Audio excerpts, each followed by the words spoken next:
বড় বিস্ময় জাগে 2024 সালে এসেও নদিয়ার নবদ্বীপ শহরে এমন দৃশ্য দেখতে হচ্ছে। একেই কি বলে প্রদীপের নিচে অন্ধকার। চারিদিকে আলো রোশনায়ে বিপ্রতীপে এখনও হতদরিদ্র একটি পরিবার।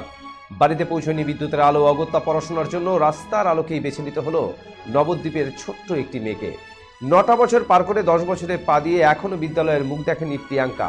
মূক ও বধির মাকে সঙ্গে নিয়ে রাস্তার আলোকে সে বেছে নিল পঠন পাঠনের স্থান হিসেবে। পথের ধারে রাস্তার আলোতেই খাতা কলম নিয়ে চলছে আঁকিবুকি।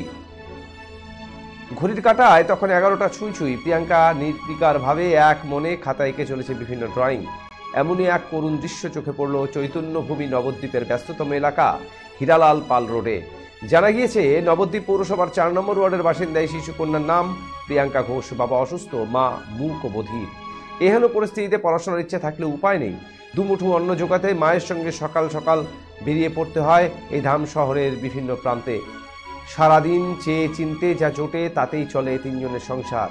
আর আঁকিবুকি রাস্তার আলোতেই কি শেষ হয়ে যাবে এই বাচ্চা মেয়েটির ভবিষ্যৎ, যাচ্ছে প্রশ্ন।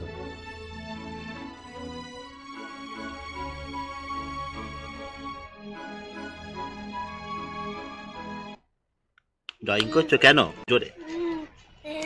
এমনি বাড়িতে কারেন্ট নেই নাকি? বাড়িতে করতে পারছো না কেন? হ্যাঁ জোরে বলো, আমাদেরকে তাকাও। প্রতিদিন করো? তাহলে আজকে করছো? পড়াশোনা করো? কোন ক্লাসে পড়ো? কেন এমনি কেন পড়াশোনা করো না কেন? হ্যাঁ ভর্তি করেনি? কি ভর্তি করেনি? এখন তো সরকারি স্কুল আছে, যে কেন ভর্তি হওনি তুমি? কি নাম? শোনা যাচ্ছে না, ভালো করে তাকিয়ে বলো। প্রিয়াঙ্কা ঘোষ।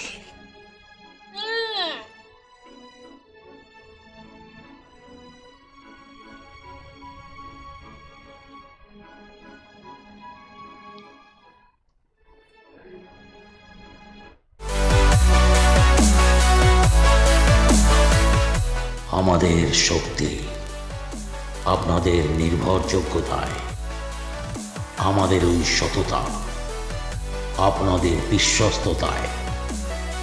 আমাদের প্রত্যেকটি গ্রহরত্ন পরীক্ষিত এবং কার্যকারী।